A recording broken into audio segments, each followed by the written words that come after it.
ngebahas Those Who Wish Me Dead ini bakal terasa mirip sekali dengan memantik api yang bakal menjalar, membakar habis hutan. Api di sini adalah spoiler, dan hutannya adalah this entire review. Karena film ini memang terdiri dari kejadian-kejadian kecil yang kemudian membesar, menjalar dan saling berhubungan, membentuk konflik besar film. Ada perempuan yang trauma oleh kegagalannya sendiri, ada anak kecil yang dikejar pembunuh. Ini adalah thriller kejar-kejaran sekaligus juga merupakan kisah bencana alam. Film ini memang begitu all over the place, tapi juga so little. Karena setelah api itu padam, tidak ada banyak hal tersisa selain abu untuk kita bicarakan. Tapi memang yang jelas, ya bakal ada api besar. Jadi kalian yang suka nontonin kebakaran masih akan bisa terhibur oleh film ini.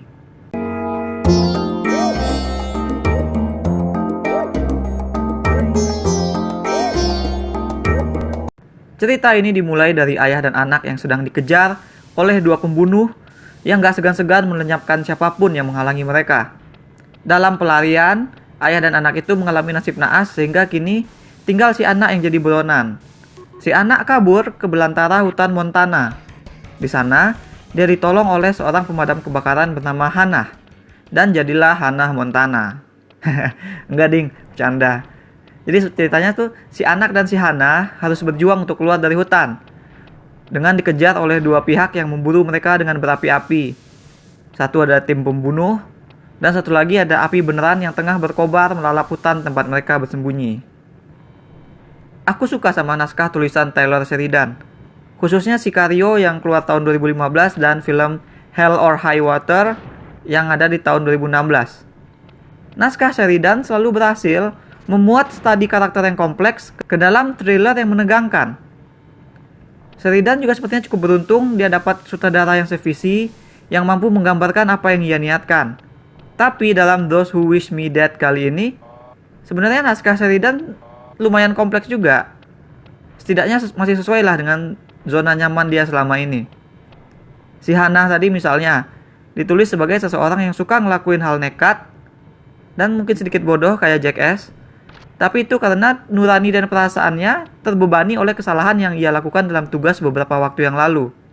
Hannah ini trauma karena tidak bisa menyelamatkan 3 cowok remaja dari kebakaran hutan.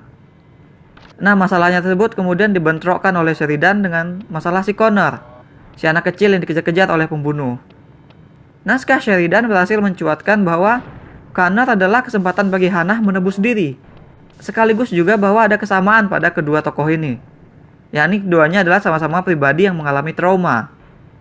Naskah film ini akanlah sangat bersinar jika benar-benar mendalam membahas hubungan antara karakter Connor dengan karakter Hannah. Namun kali ini memang sepertinya Sheridan kurang mendapat kebebasan kreatif, walaupun dia juga jadi sutradara di sini. Karena film ini diadaptasi dari novel yang juga melibatkan penulis novel aslinya. Jadi ada kebutuhan untuk film ini dibuat semirip mungkin dengan cerita novelnya. Dan disinilah awal kejatuhan dari film Those Who Wish Me Dead ini. Seperti juga kejatuhan dari banyak film adaptasi novel yang penulis novelnya juga diberikan kebebasan dan kredit dalam menulis naskahnya. Bahwa film ini tuh masih enggan untuk lepas dari bentuk novelnya. Sudut pandang cerita nggak fokus, melainkan sering berpindah-pindah. Juggling dari Hannah dan Connor ke pasangan lain yang ada di dalam kisah. Ada pasangan polisi lokal dengan istrinya yang tengah mengandung. Lalu tentu saja ada pasangan dua pembunuh yang mengejar Connor. Dua pasangan itu juga punya cerita tersendiri. Tapi karena porsi mereka dibagi-bagi bersama porsi Hannah dan Connor, maka tidak ada pasangan ataupun tidak ada satu karakter pun yang benar-benar mencuat sebagai tokoh utama. Mereka ini semuanya keenam-enamnya sama-sama kurang tergali, sama-sama satu dimensi. Kita harusnya peduli sama Connor dan Hannah, karena mereka lah yang sebenarnya diniatkan sebagai centerpiece. Mereka lah yang paling bertragedi di sini. Namun, film tidak pernah berhasil membangun centerpiece-nya itu sendiri. Dan malangnya, baik Connor maupun Hannah kalah menarik dibandingkan dengan karakter-karakter lain. Dibandingkan dengan karakter polisi atau karakter istrinya, atau bahkan dengan karakter dua pembunuh itu. Polisi dan istrinya basically adalah cool couple. Terutama sang istri yang ternyata jago banget survival.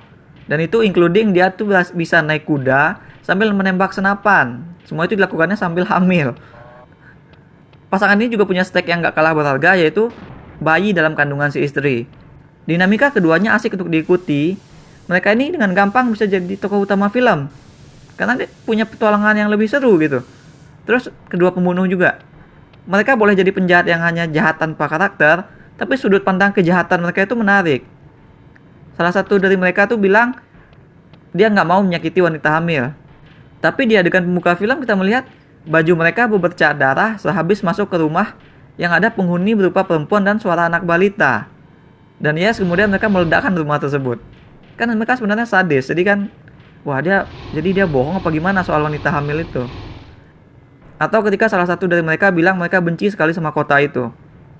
Nah, jadi aku jadi lebih penasaran dan lebih tertarik sama sikap mereka, sama penjelasan kenapa mereka begitu. Ketimbang harus melihat lagi Hana yang terkenang dengan traumanya, ataupun saat melihat lagi Connor berperilaku sedikit lebih dewasa ketimbang usianya. Itu kan udah biasalah di film-film. Jadi sebenarnya kekuatan naskah Sheridan itu masih kentara di balik keputusan kreatif film yang lain. Kesubtilan naskah itu masih dapat kita rasakan terutama ya pada kedua penjahat tadi.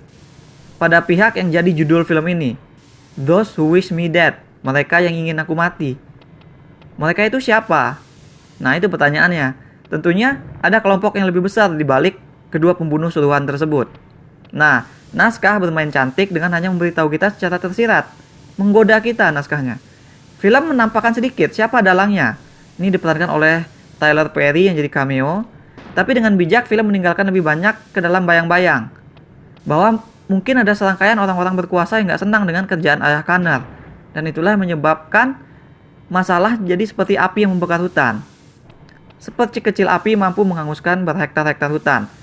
Ayah Connor sebagai forensik auditor mungkin dianggap memantik api tersebut dengan mengungkap banyak kasus. Mungkin seperti kasus korupsi oleh ya penguasa-penguasa di atas sana lah.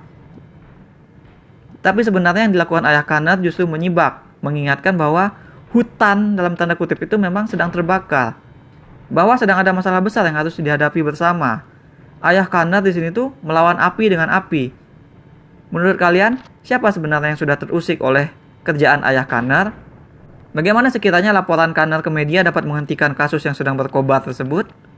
Share pendapat kalian dengan kita di komen ya. Balik lagi ke review.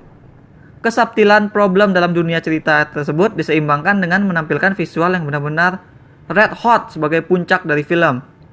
Itulah saat ketika percikan-percikan kejadian-kejadian kecil itu akhirnya terhubung. Sheridan kini benar-benar menaruh kita dan karakternya di tengah-tengah kobaran api. Dan di momen inilah film mencapai titik tertingginya. Kebakaran yang ditampilkan tuh tampak beneran mengukung dan terkesan berbahaya. Adegan-adegan aksi seperti berantem di tengah kobaran api ataupun saat mereka berlari dikejar api berhasil bikin kita menggigit jari dengan tegang. Angelina Jolie sebagai Hana tampak nyaman sekali kembali ke ranah aksi. Malah penampilannya di sini yang kerap menyadarkanku bahwa film ini tuh sejatinya juga adalah sebuah laga survival. Sayangnya bahkan spektakel itu pun terlambat untuk benar-benar menyelamatkan film ini. Karena tidak benar-benar ada sesuatu yang berisi di balik spektakel tersebut. Anak kecil yang nyawanya terancam. Nah itu kan stake yang gampang sekali untuk didramatisasi. Film nggak berbuat banyak dalam menggali hal tersebut. Kejar-kejarannya jadi datar karena selain soal keselamatan jiwa dan soal hubungan yang jadi semakin akrab, tidak banyak perkembangan karakter yang diperlihatkan. Tidak banyak pertumbuhan yang personal. Dan lagi, karena kita tidak benar-benar difokuskan harus peduli kepada siapa, nonton film ini jadi makin terasa sekenanya aja. Aku tidak berniat untuk terdengar kasar ataupun untuk terlihat terlalu menghina, tapi ya pemandangan hutan yang terbakar lebih punya kedalaman ketimbang film ini secara keseluruhan. Film ini bukan burung phoenix yang makin cantik setelah apinya padam. Film ini justru paling bagus saat kebakaran hutan dan konflik-konflik dari tiga pasang karakter itu bertemu dan terbakar bersama. Setelahnya, film jadi datar, karena kita tidak berhasil dibuat untuk peduli. Sepanjang perjalanan, cerita sibuk menjuggling kita dari satu pasangan karakter ke pasangan lainnya. Tidak tersisa banyak ruang dan waktu untuk pengembangan dan penggalian masing-masing, melainkan hanya episode kejar-kejaran yang terlalu gampang untuk dituliskan. Karakter yang seharusnya jadi pusat cerita juga justru jadi kalah menarik. Film ini definitely bukanlah karya terbaik dari Taylor Sheridan, malah terasa sapar jika dibandingkan dengan Sicario ataupun dengan Hell or High Water. Naskah dan struktur bercerita film ini perlu lebih banyak ditempa lagi supaya bisa benar-benar membentuk cetakan sebuah film. Aku berikan 4 dari 10 bintang emas untuk Those Who Wish Me Dead. That's all we have for now. Jangan lupa hit like dan subscribe supaya tidak ketinggalan review-review dan playthrough lain. Kunjungi mydirtseed.com untuk baca review dengan lebih detail. Kalian bisa juga kunjungi store mydirtseed di ciptaloka.com. Ada banyak kaos dan pernak-pernik custom yang unik, mulai dari film, game, musik, hingga wrestling. Aku juga menerima pesanan desain dan sketsa wajah. Thanks for watching. Remember in life, there are winners and there are losers.